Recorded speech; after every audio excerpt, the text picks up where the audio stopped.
we have Todd sitting on the left playing Burn. We watched him last round, same seat. And then on the right, we have Branden running Affinity, our youngest player for the night. 8 years old. He Years actually goes undefeated here regularly. Yeah, and it's not to say that an 8-year-old is bad by any means. He's actually very good for his age, and he has a lot of support when it comes to people teaching him how to play the game. His dad is one of our local judges here, as well as myself and some others that You're his dad? Really go out of our way to helping him play Magic better. Paul is not his dad. I'm just messing with him. In Standard, he also likes to play very fast decks. He's on Burn in Standard. So no surprise he's playing Affinity here. He's probably played against this deck many times. He knows the cards. It's his dad's old deck. Yeah, his dad used to play Affinity all the time. Probably got tired of losing to Branden. Yeah. This is actually a really good matchup here. Burn versus Affinity is one of the common matchups you probably would find here in Hawaii.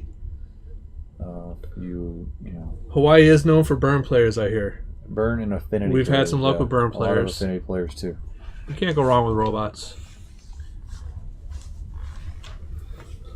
So, early game for Burn, we're looking for probably mountains and lightning bolts and rift bolts and that type of stuff. Oh, so Eidolon sounds good here. And we're having a lot of pressure from the Affinity side. It actually can lock you out of playing the game. So, as a Burn player, I'd be sighting out my Eidolons. Usually because Affinity's going to be spewing their hand out anyways. Cryos, that's correct. 8 years old, and I've lost to him way more times than I care to recall. Yeah. The kid knows what he's doing. I've never lost to him. We got a little match of rock, paper, scissors to the side here. Yeah, rock, paper, scissors. That's good. I did that for my match too. A couple of cards from Unglued. So what we can expect here out of the sideboard, at least in game 2, is Brandon's probably going to bring in some number of his counter spells. Well, let's worry about let's get to sideboard later. Or Blood Moons, and then Todd's going to be leaning on his Destructive Revelries. The sideboard game's going to come up here in like a matter of 2 minutes. 2 minutes. Like I said, this is going to be a fast game. Okay, so we see a Signal Pest, Springleaf Drones. Plating, Arcbound Ravage. I would probably snap keep this hand. Really? You got land into... You've got one land into a Signal Pest.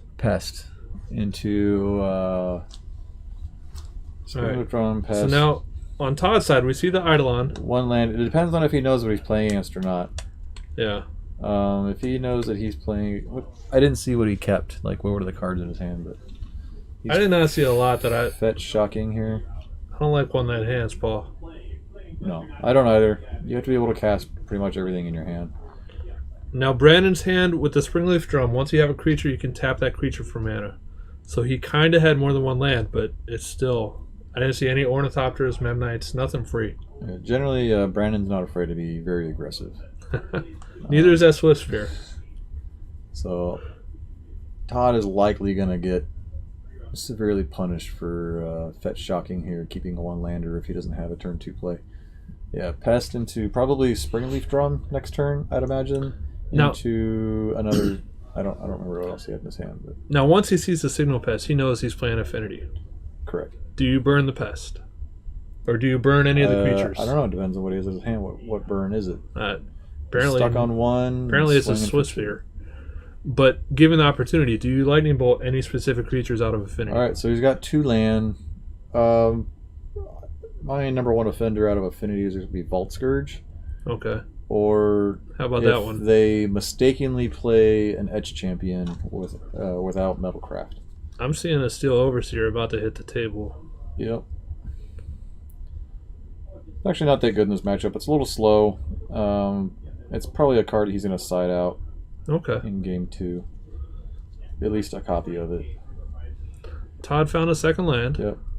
It's a little painful. You're probably just going to get a mountain.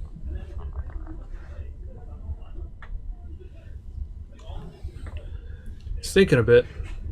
Don't know. Okay.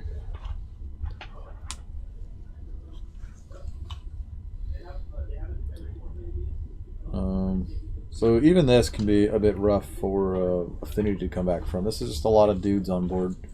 Went very wide very quickly. And he shortcutted with the land. Yeah, he got a very big presence on the board. And with Affinity, you're not looking to get... You're trying to get a couple big ones. I would not but bolt not that wide. or anything here. I would... Spike seems fine. Trigger in the Swiss Spears. Swiss Spears out of dying to blocks. Yep. Trigger, he gets the land, Glimmer Void to his hand. He's going to be taking 6. Yeah, that one hurt. Looks like he's blocking. I would probably block that Goblin Guide. If I was Branden. It looks like he's blocking at least trade rather than blocking a 2/3. Yeah. Definitely going for the block. Yep. Yeah. Branden's a smart kid. He sees that. The hand size is hilarious. Yeah. When your cards are bigger than your fingers. Todd with the grown-up size hands, and then Branden just reaching over. 3 mana. He should be able to spew out his hand this turn. I think it's actually just 2 Arcbound Ravengers, a Cranial Plating. If he can get that Cranial Plating online, actually, that'll go a long way towards... But he's already at 10. Getting back into this. Yeah, but he can Arcbound Ravager and Cranial Plating here, I believe. Looks like he's agreeing so far. Yeah, that would be Ben reaching in with the die, one of our judges. Yeah, that. Now he can sack these Springleaf Drums to the Arcbound Ravager for a pretty profitable block. He blocked the Goblin Guide. Steel Overseer a 1/1? Yeah. Okay.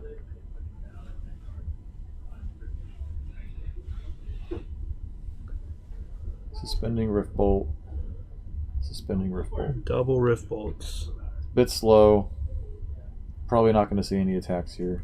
Well, that puts Branden at a virtual 4 life. If he can Cranial Plating, equip Cranial Plating, that Cranial Plating on that Thopter actually would be pretty decent. Thopter in there because it's free and it's a good body with evasion. Right? There's the plating. Plating's going to give it +1 to power for each artifact he controls. He's going to give it to the Arcbound Ravager. Okay. Interesting. We're currently at 1, 2, 3, 4, 5, 6, 7 artifacts on board with the Darksteel Citadel. 2 Ravagers in hand. Ravagers, not a card to be taken lightly. Yeah. Tapping for 2 Once you start moving those counters around it, yeah, creates a lot of chaos. And with those Springleaf Drums just sitting there, that's good value. Oh yeah. So he's getting aggressive at 10 life. It's a 9-1, I believe. Not afraid. Branden's just going right at him.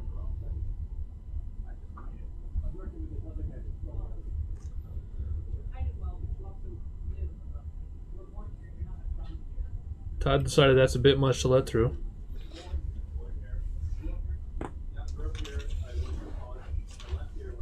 Takes the chump block and keeps his life total up there. So 9's a big hit, puts him down to 7. Yeah, he sacks a Springleaf Drum. That's probably a good choice. Like we talked about, to keep it alive. Obviously, okay. It's pretty decent. Alright. I saw a Boros Charm hit the table. That looked like Todd with the close.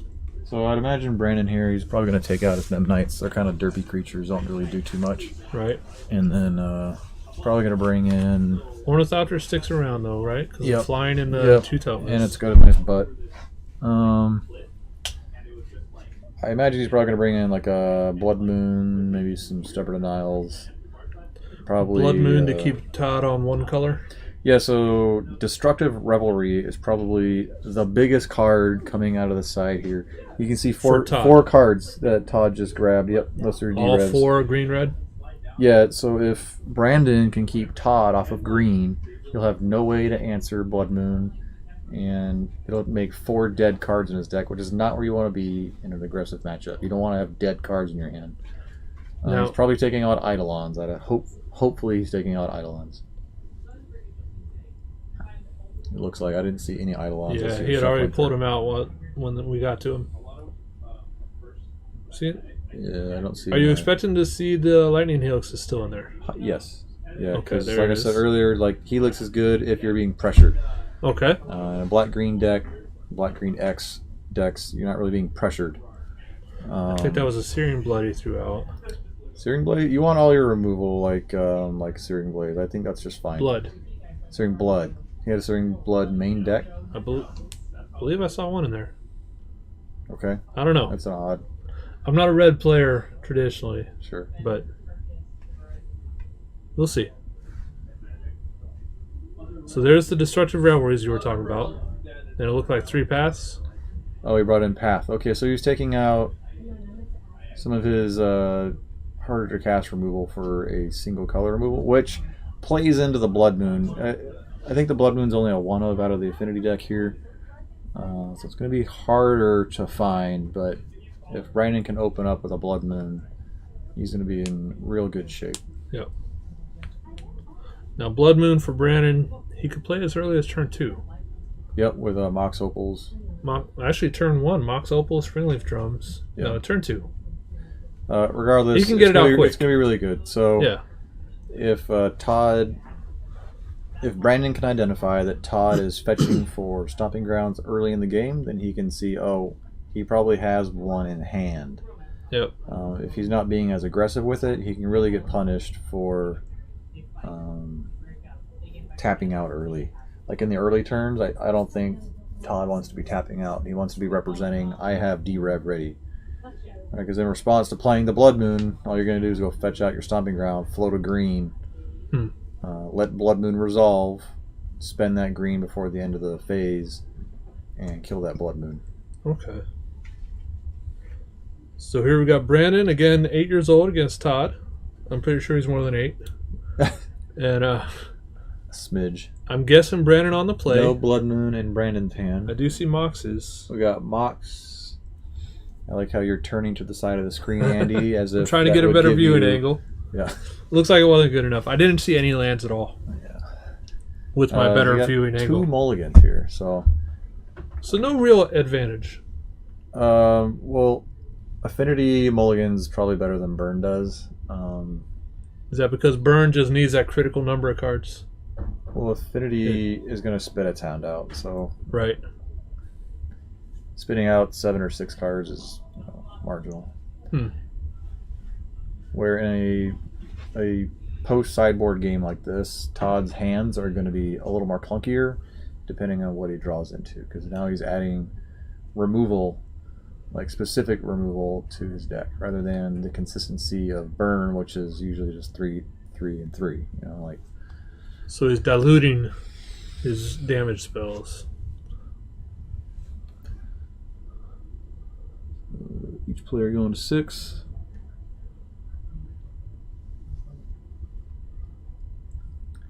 We got Todd's got a 1 land. Lander, 2 Searing Blaze, Goblin Goblin Guide, Guide. Helix, and D-Rev. So he's got 3 different color requirements here. And He only needs one red, land. red, white, and red, green.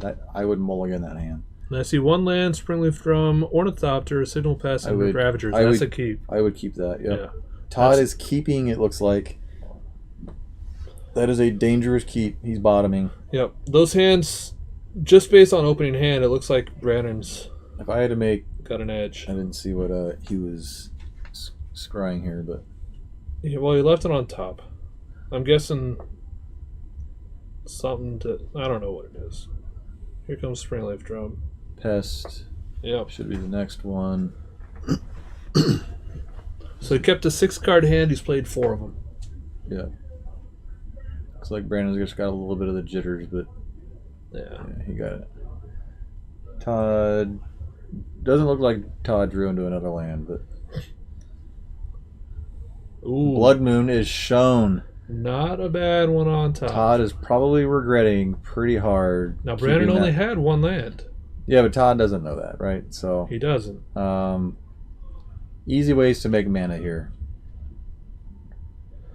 So if that hits... Yeah, if Todd he had doesn't Destructive find Revelry. if Todd doesn't find a fetch land, his next turn he can be in a lot of trouble. Yep. Because that's going to strand at least 2 cards in his hand. And Yep. like you said, a bunch of cards in his deck. Yeah, he's got a bunch of dead cards in his hand if that Blood Moon hits. Let's see what he And drops. he did not windmill slam a card. If That looks like maybe a mountain. if Branden here can, that's also pretty risky. That's killing a goblin guy with that Ravager. There's That's one the land. Does he hit a second? Branden is gonna have Blood Moon. He's gonna have a Turn field 3. day on his next turn. He's gonna be in a good spot. So I'd say advantage bar is swinging over to Brandon's side. Yeah, he'll lose Pretty the ability heavy. to have his Inkmoth Nexus, but that's a fine trade-off. Yep. So he's valuing his life total. If Brandon's dad is watching right now, I'm sure he's pretty excited to see what's going on. He's gonna put it on the signal pest. Okay. So it's now a 2/3 signal pest. Arcbound Ravager having modular, where when he dies, he can move the counters onto another artifact creature. All right, we got it here. We got the. There's some mana from Springleaf. Summoning sick. What?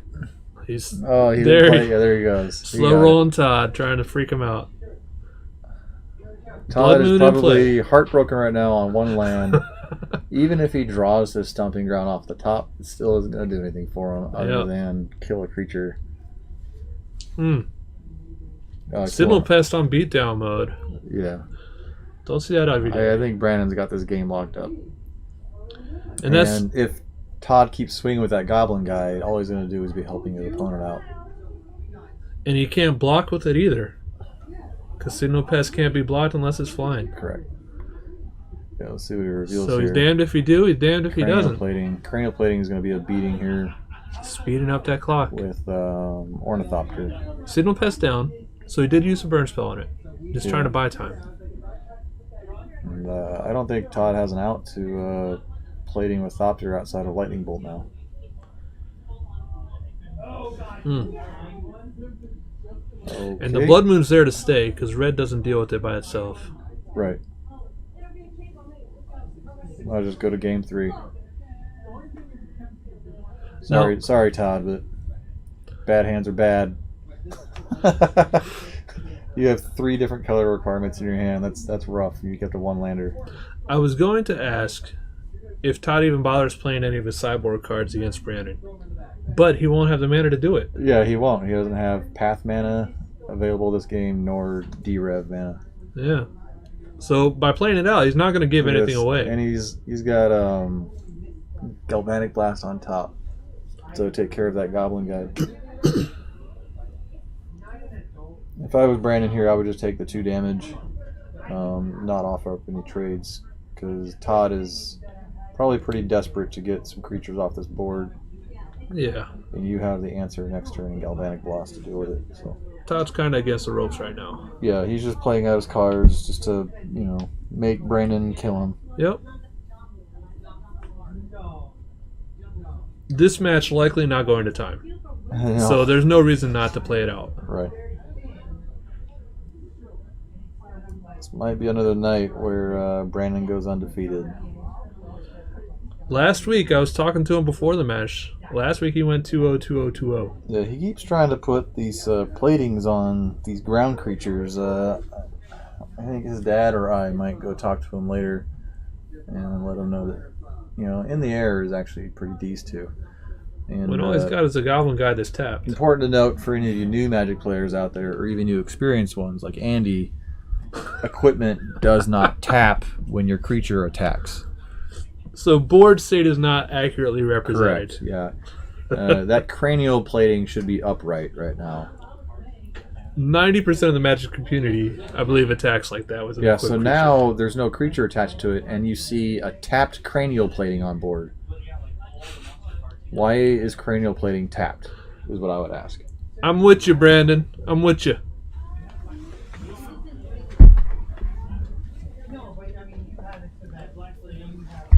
Keep doing what you're doing, Branden. Yeah, I'm actually going to be texting these judges You're right good. now.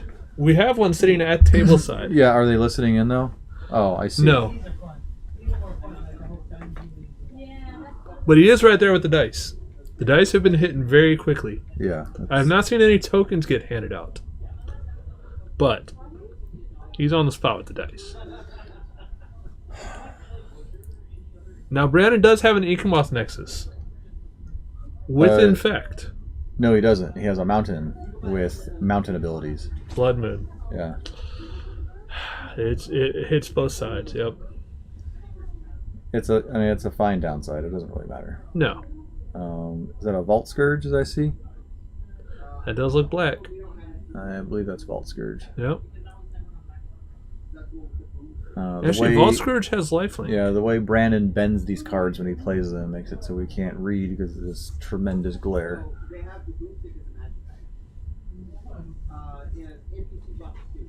Yeah, when you were 8, you probably took much better care of your cards. Didn't you, When I was Paul? 8, I wasn't playing Magic. Another Arcbound Ravager. See, counter. When I was 8, I don't think Magic existed. Yeah. Tapping the Ravager to equip the plating. Oh, it's so good against a burn player. Yeah, Todd's Red. No, Todd's still in the fight. The thing, I guess. Yeah, Never quit. He did have the 2 Searing Blades in hand. It's only for 1 damage, however. Yeah, no landfall no trigger. landfall. Oh yeah, he does have the Ravager. So he could sack Ravager to save his Vault Scourge. And now he's taking even more lifelink damage because of that. He was already on the downhill. Yeah. I mean, I don't know. Outside of a Pyroclasm effect, too. I mean, even that probably wouldn't even do it. But So as I was saying, Branden said last week he was 2-0, 2-0, 2-0. And then he said this week, when I talked to him, so far I'm 2-1, 2-1.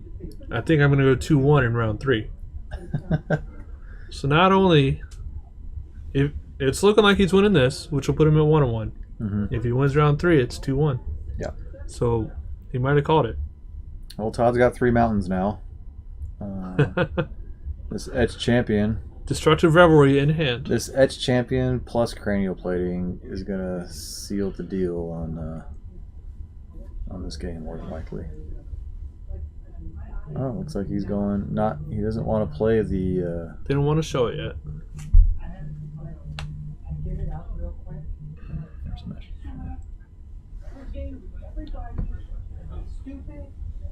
Look at those D-Revs. He's got 2 Boros Charm and a D-Rev in hand. He's looking at those cards like, hey, look at that Blood Moon.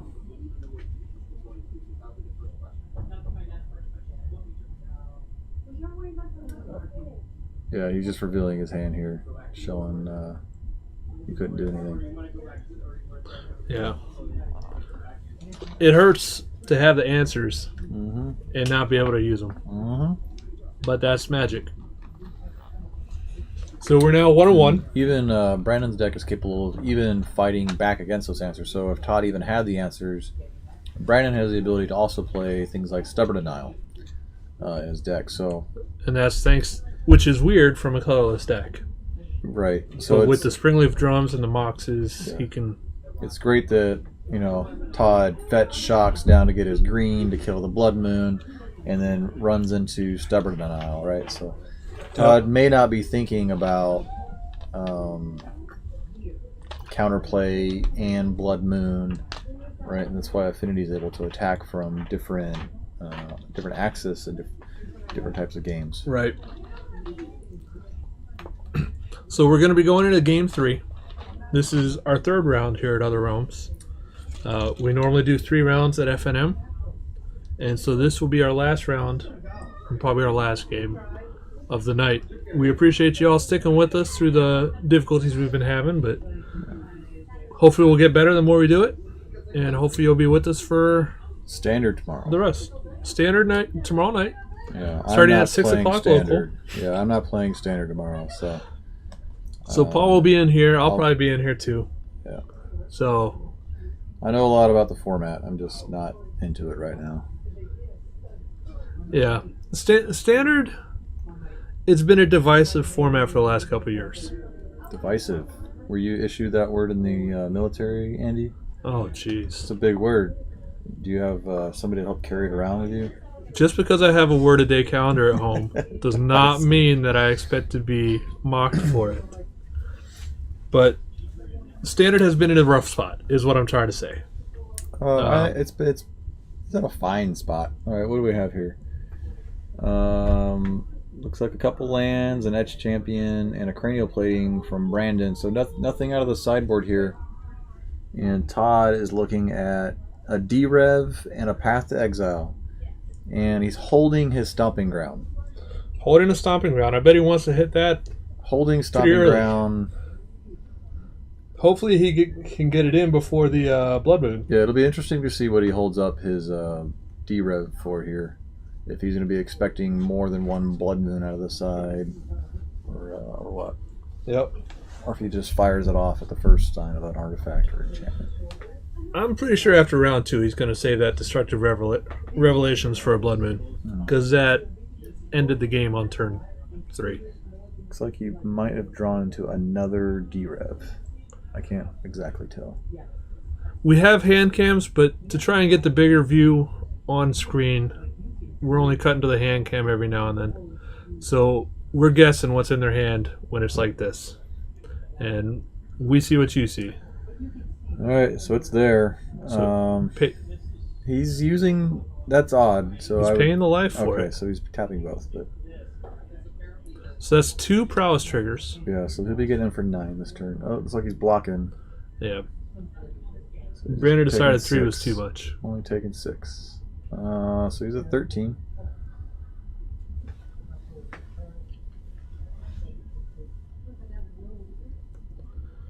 I see Cranial Plating, Vault Scourge coming out. Yeah, Vault Scourge is one of the key cards against this deck. So, Life gain is just so valuable against. Yeah, well, it's likely to. That's likely to be a really good D-Rev target here. I could see Todd maybe holding it up, see if. Yeah, he's just getting rid of it. Yeah, it's not a bad play. Plays around some counter spells. And prowess trigger, obviously. So yep. He'll take 2 from the D-Rev and another 2 from the Swift Spear here. He's leaving up Path. He shocked Sacred Foundry, leaving up Path and or Lightning Bolt. Not Ooh. at its. Actually, I believe not. this etched. Is that a Darksteel Citadel? The bottom card might be a Darksteel Citadel. Yes, it is. He's 3, pointing to it now. Etched Champion has protection from all colors if he has 3 artifacts. Yep. So he just has it with an indestructible land.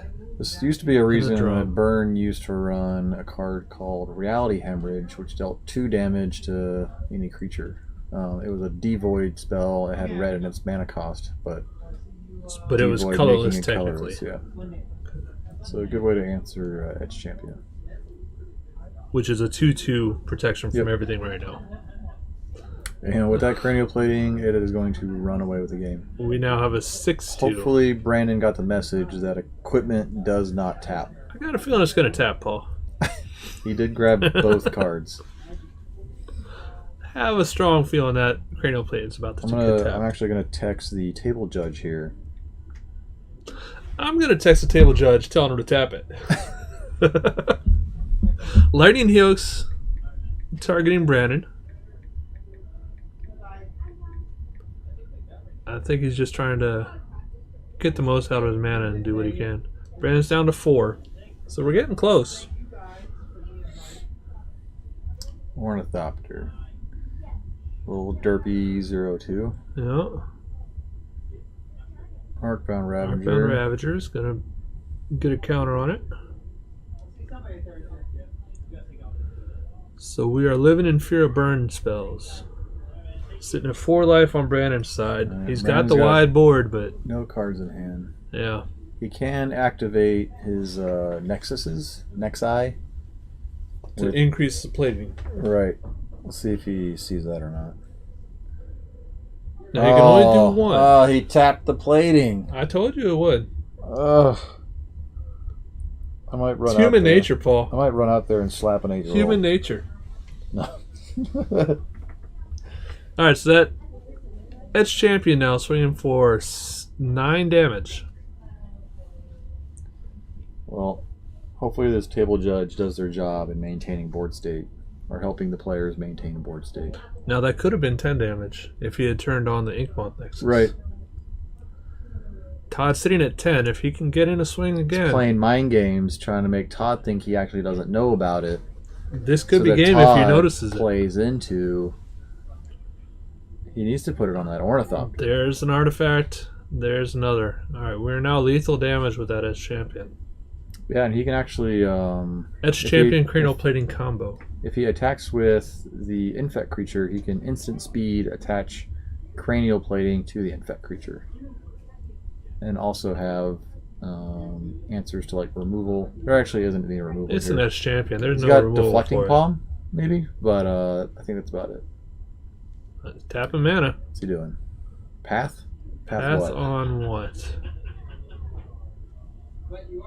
I would tap Still that lethal. creature in. There's a yeah, handshake. you can tap the creature in response and activate another artifact creature. 8 years old. The kid's a menace. Now I'm gonna go take a break real quick and go yell at this 8-year-old about tapping his. All right. equipment. We are going to see about maybe getting Branden in here if he wants to talk with us a bit, but that is round 3. Branden ran away with the tournament. Just completely ran away. 2-1 every round. Todd put up a good fight as one of the last of the 2 undefeated players, but just could not stop him. Had him down to 4 life, almost got there, but not quite. So we're going to see if Branden wants to come in and talk. But otherwise, that's it for our stream. Our first night streaming Friday Night Magic here from Other Realms. Again, Honolulu, Hawaii. We appreciate all of you sticking around with us. I'm showing 11 viewers right now. We appreciate every one of you. Thank you for sitting through with us. And we had a couple of glitches, and y'all stuck with us through them all. We're going to work on getting the chat going better so I can see what y'all are saying. And we're going to try and make it so that the stream's not dropping on us as much. We're going to have Jake working overtime. I'm being told that we do have Branden coming over here to talk, which will be nice. Tomorrow night, standard, we're going to start at about 6 o'clock. And then, again, three hours of standard. We'll cover 3 matches. Branden handing over the deck to the desk judge to watch. And should be in here in a minute, and we'll see how he did. So, again, thank you very much for sticking with us. It's been a blast covering this. Normally I play, but it's just as fun watching. So, thank you again.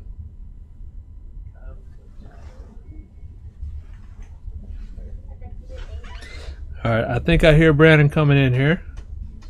There he is. Right there. Branden, have a seat. Okay.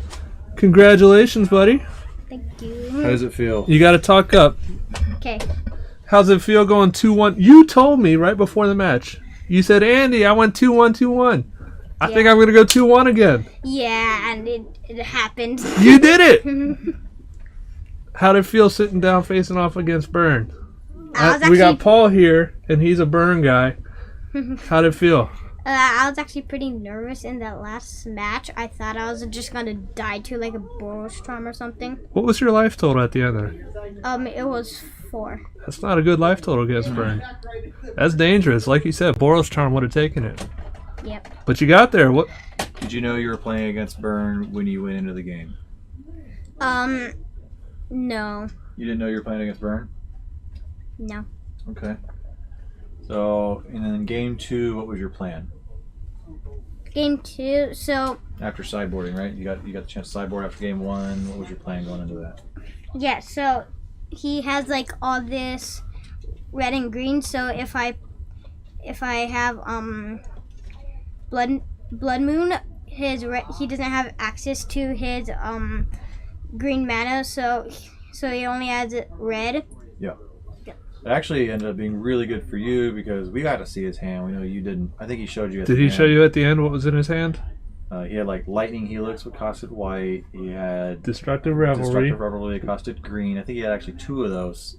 Those were dead cards. Not really where you want to be against him. Once that Goblin Guide flipped over the Blood Moon, we were in here like he needs a green mana. His heart probably dropped into his stomach. That was game over once that Blood Moon got flipped. Yeah.